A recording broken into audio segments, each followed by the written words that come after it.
5ই August এই খুনি হাসিনা পলায়নের পর তার দোসররা বর্তমানে এখনো বাংলাদেশে বিদ্যমান এবং তারা আজকে বিভিন্নভাবে রাষ্ট্র কাঠামোকে ব্যাঘাত করছে, বিভিন্ন অপ্রীতিকর ঘটনা ঘটিয়ে রাষ্ট্রকে বেকায়দা ফেলার চেষ্টা করতেছে।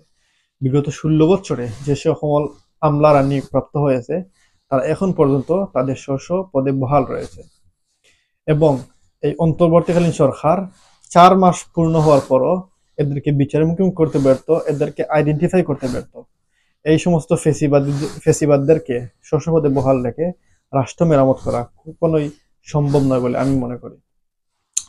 25শে ডিসেম্বর বাংলাদেশের সচিবালয় একটি রাষ্ট্রের হৃৎপিণ্ড যেটাকে বলা হয়, এখানে সুপরিকল্পিতভাবে এই দিশররা তারা অগ্নিকাণ্ড এবং যে ষড়যন্ত্র করেছে এটা সুস্পষ্ট পরিকল্পিত এবং এই অন্তর্বর্তীকালীন সরকার এবং তার উপদেষ্টাগণ এই সমস্ত ফেসিবাদদেরকে আইডেন্টিফাই করতে ব্যর্থ, তাদেরকে গ্রেফতার করতে ব্যর্থ এবং আইন শৃঙ্খলা বাহিনীকে ম্যাজিস্ট্রেট ক্ষমতা দেওয়ার পরও দেশে আইনের শাসন প্রতিষ্ঠা করতে ব্যর্থ এবং এদেরকে বিচারের মুখোমুখি করতে ব্যর্থ।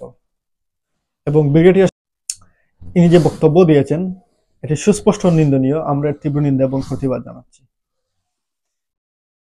আপনারা জানেন এই খুনি হাসিনার দোসর ওবায়দুল কাদের সে কিন্তু 3 মাস বাংলাদেশে অবস্থান করছিল এবং তার বিরুদ্ধে গ্রেফতারি পরোয়ানা জারি হওয়ার পরও এই সরকার তাকে গ্রেফতার করতে ব্যর্থ, তাকে আইনের মুখোমুখি করতে ব্যর্থ এবং গোয়েন্দা এবং প্রশাসনের ফাঁকি দিয়ে সে 3 মাস পর বাংলাদেশ ত্যাগ করতে সক্ষম হয়।